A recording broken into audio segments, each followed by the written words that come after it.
Just before I started competing for Germany internationally, costumes was more something that was a side thought. It wasn't really something that was super important to me competing successfully.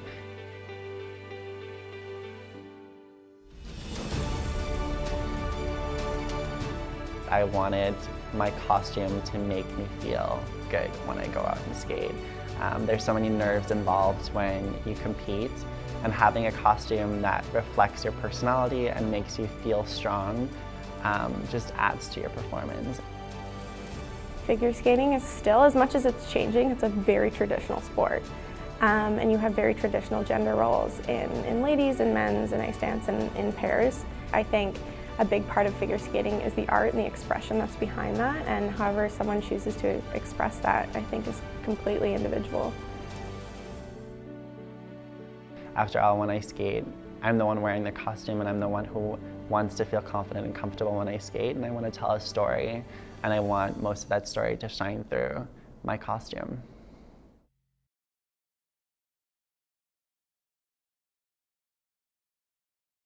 I got involved in figure skating when my parents took me to a local ice rink near our hometown back in Germany, where I'm from. And I immediately fell in love with skating. There was a coach at the rink when we went that day, and I guess she saw my passion for the cold and the ice, and she came over to my parents and asked if I wanted to start in group lessons, and the following week I was on the ice and started skating. So my practice attire to everyday practice has changed over the years.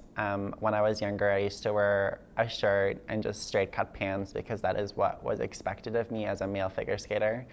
Over the years, I kind of made sure that when I was skating in practice that it wasn't about aesthetically pleasing everyone else, but I wanted to wear something that reflected myself and my personality. So I switched from regular straight cut pants to tights, but it was always something that was very form-fitting and tight, which to me not just had the benefit of not getting caught in the material as easily, but also I just felt more confident when I was wearing something that felt aerodynamic on the ice. For everyday practice, I'm usually just wearing something that I feel comfortable training in, so usually that's something black and tight and something that doesn't get in the way, where your coach can also see your lines. Most of the skaters wear quite tight-fitting, elastic clothing, like Lululemon pants. I think definitely the look of the outfits is an attraction to them. It definitely helps if you're in clothing that has movement. And it's also a little bit of a social obligation. They, I think, want to fit in with what the cool kids are wearing, which plays a role in this sport, maybe more so than some others. And typically, you could look around the rink and everyone's wearing the same clothes. I completely believe that what they wear during their practice makes them feel confident because they are happy. They choose their leggings, they choose their bodysuits really carefully as skaters. They like to go and try them on and make sure they look good in them and feel good in them. And I think that's how they choose them. I definitely couldn't compete in the clothes I wear to practice. It's definitely a lot more fabric than most figure skating costumes are. But I also just feel like that costume brings a new aspect in the competition. I think it's a different form of expression, and it's another way to sort of tell the story that you're telling. My costume is incredibly important to my overall performance. I'm actually very involved in my costume design process, with my mom being the one sewing my costumes and me being the one designing my costumes. My costumes became more important towards the end of my career when I was competing in front of a large audience that I wanted to feel confident and powerful on the ice, and that's when costuming became really important. Because costumes are so expensive in figure skating, my mom and I one year decided that we were going to do it on our own, and we actually ended up having a lot of fun designing our own costumes together. We drove downtown here in Toronto to King Textiles and just chose all the fabrics that we thought would go well with the music. Made some sketches at home. It was a very fun bonding experience for my mom and I. And it was very exciting for me to put my own artistic style and creativity into my costume. After all, when I skate, I'm the one wearing the costume, and I'm the one who wants to feel confident and comfortable when I skate, and I want to tell a story, and I want most of that story to shine through my costume. I think the costuming is really important, kind of just in the overall look of the performance. It kind of gives a different aspect to whatever story you're trying to tell. The costumes, at least in our case, came a lot from my partner and I. We didn't have a costume designer, we just had a seamstress. So we would kind of just look for inspiration, whether we were telling a story maybe from the actual movie or play or whatever it was, or we would kind of just take inspiration from other avenues. I think it's important to the overall impact. I like to think that no matter what I'm doing, where I am, what I'm wearing, I'm going to deliver my performance. But I think that skating is not only a sport, it's an art form, and the impact of the performance you're giving and the moment you're trying to give the audience and the judges, the whole package is important. So the costumes really tie it all together. It makes it more believable, it puts you in that place as a performer and as an audience member. So I definitely think it's very important. It's almost like a marketing strategy. When you develop a concept for a program, the costume is definitely a large part of that.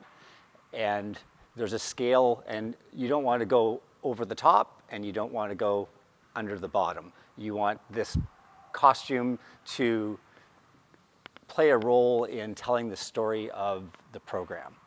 And so it's a large part, and you can miss it or you can hit it right on. And that will be reflected in opinion and marks. I think I'm a little biased because I do costumes for a living. So yes, the training is so important, and the talent and ability of the skater and whatnot, all super important.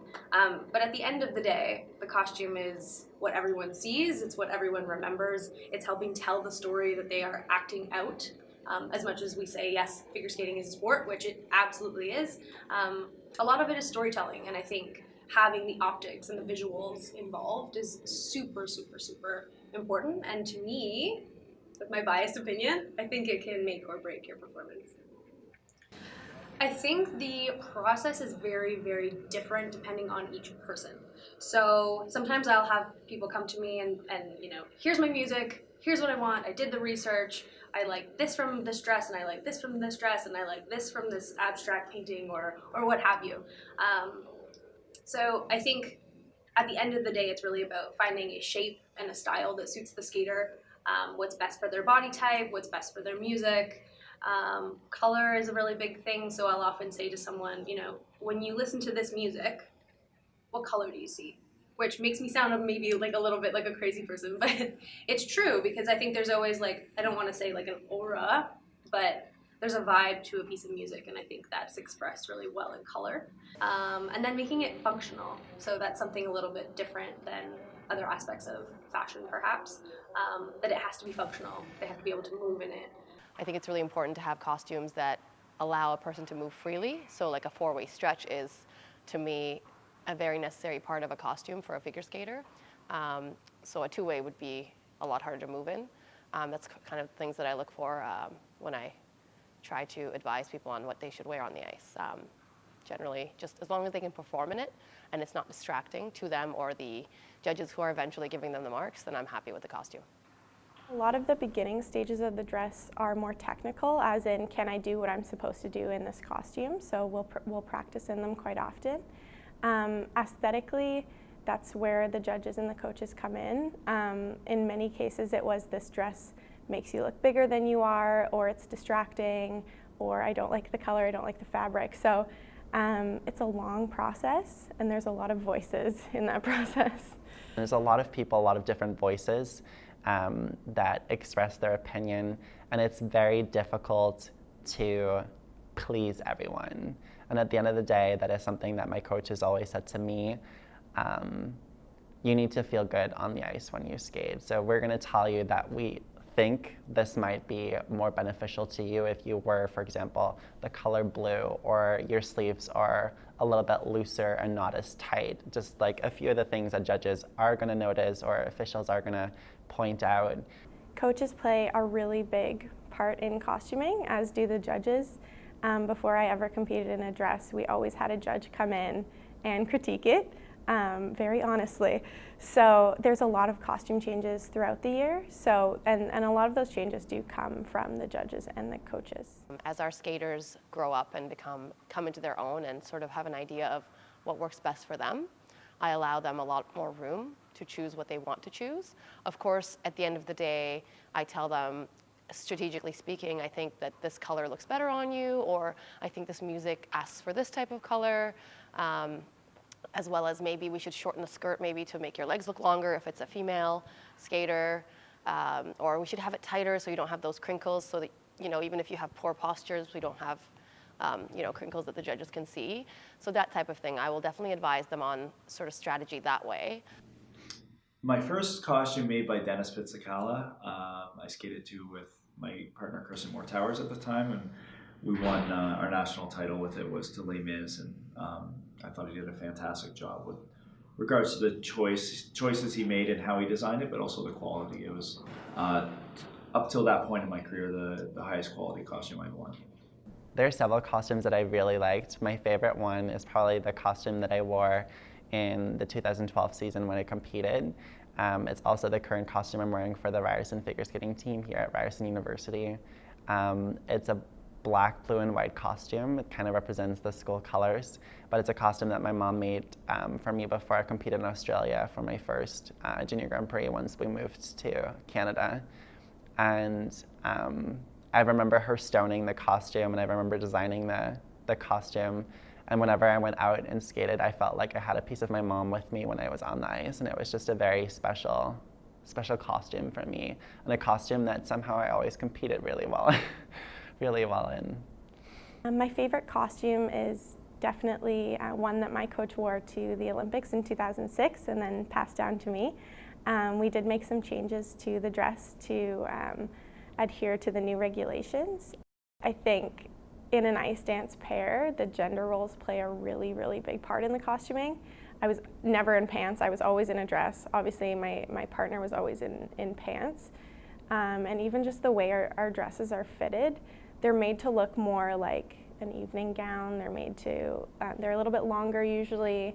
They're either longer or less covered compared to a free skate dress. So they definitely play more into like a typical costuming, I would say.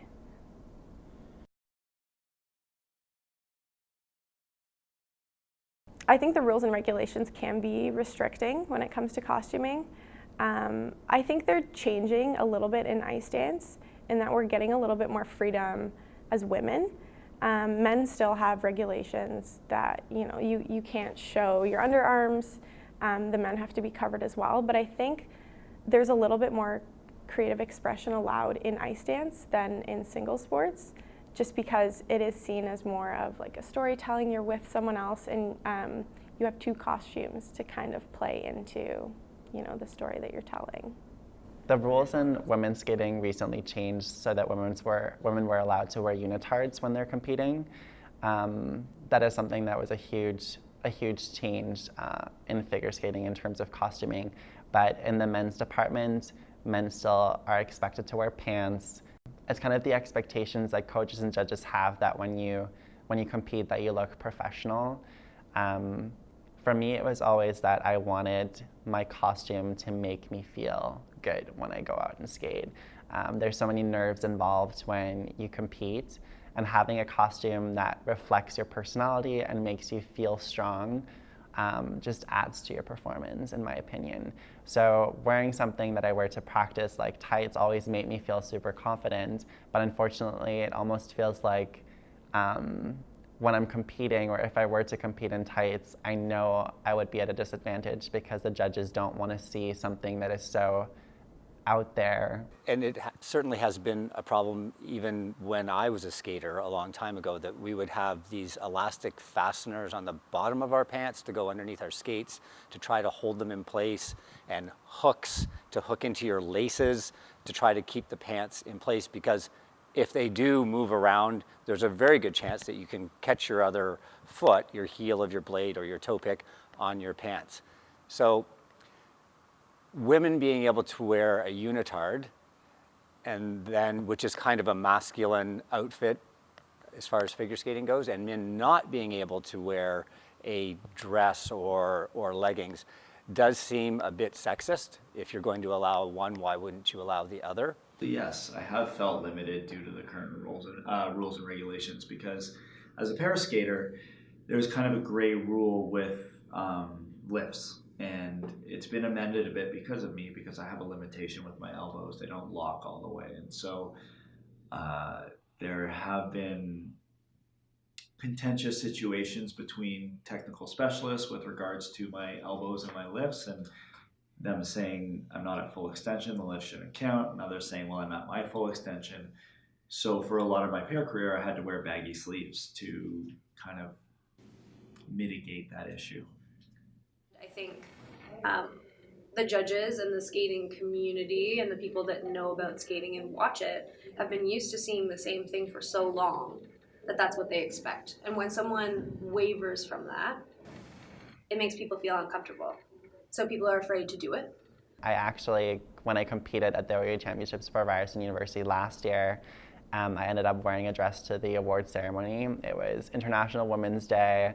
Everyone was so supportive. When I stepped out, people were smiling and they were like, this is so cool. I matched with my entire team. But unfortunately, when I went to pick up my medal for the actual ceremony, people weren't very pleased with what I was doing, because they felt that I was mocking the rules and I was mocking the ceremony, which ended up with the head of OUA sending an email to the athletics department here at Ryerson, complaining about my behavior during the award ceremonies at the OUA Championships. And in my head, I remember thinking, wow, I am, like, nothing's changed about me. I'm still the same person, but I'm wearing a dress now, and all of a sudden the way that I'm perceived and the way that people look at me is so different.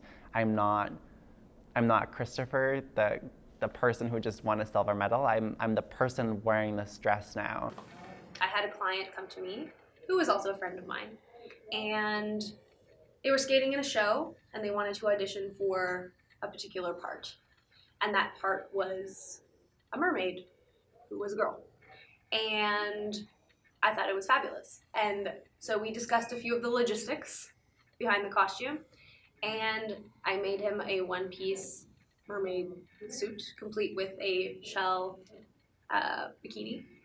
And he tried out for the part and wore a wig and full makeup and the whole thing, and it looked really good. And that wasn't a reflection of my work. It was just, it looked fantastic. It would have looked fantastic on anyone.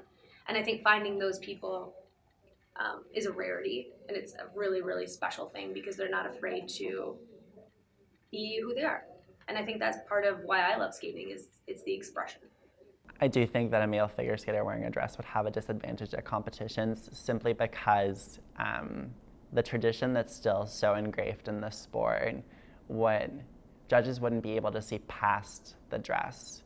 So they would be so struck by the fact that a male skater is wearing a dress that the routine and the choreography and everything else that goes into a program would be lost.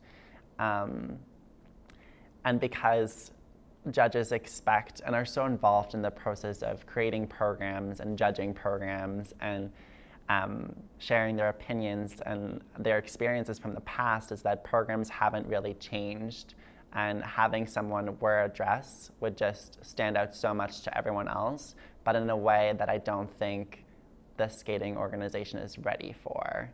Figure skating is still, as much as it's changing, it's a very traditional sport. And you have very traditional gender roles in ladies and men's and ice dance and in pairs. I don't know if it would be well received. I think there would be support from the community, but it's very it's a very traditional sport, like I said. So sadly, I do think that that person would be at a disadvantage, only because the sport is so subjective. Not rightfully at a disadvantage, but I think, sadly, the way that the sport is looked at right now, I don't think that it would be well accepted. I would definitely, if I could change anything about figure skating, change the judging system. Obviously, that's huge.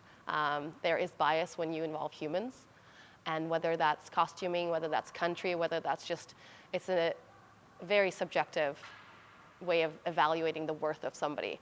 And because figure skaters train all day long, every day, for many years to get to where they get to compete in front of 8 people who then assign them a value, we take that quite personally. So to them, it's just you're another skater and you're just to be ranked. And to the skater, his or herself, it's a huge deal. So I think making that process a bit more transparent, even though it seems to be a bit better now than it used to be, and a bit more sort of involving procedural fairness would help. But I mean, we are better than we were, so it's not, all hope is dead, but it's not maybe where it should be. But as I said, if we continue along with the values of society as that evolves, we catch up as quick as we can in figure skating, that would be ideal. I just wish we would move a little faster. It took a big scandal at the 2002 Olympics for things to really change, and I think it showed the sport that big change needed to happen. So I would love to see a little bit more of a forward-thinking mentality kind of take over the sport, as opposed to just a couple people trying to make a big difference. Yeah. I think that skating is this beautiful entity, and I think not unlike other figure skaters, it's our first love. It's the first thing we ever fell in love with. I'm gonna make myself cry. It's this place of safety and of expression, and where you can truly be yourself, and it doesn't matter what else is going on in the world. You can just step on the ice and be you. Challenge those norms. I wanted people to be able to go out there and challenge that tradition that has been so ingrained in the sport, because I do believe that once more people start to adapt that, the judges will have to follow. If they see all these people come out doing that, then that's naturally what's going to be the next step. So I think that as long as we're able to keep in check why we love skating, we don't let the other things ruin it for us. And then once we are reunited with that reason why we love it, which is probably something related to the expression and the feeling that it gives us, I think that was sort of my saving grace in coming back, and I think it's super valuable for other people to know about.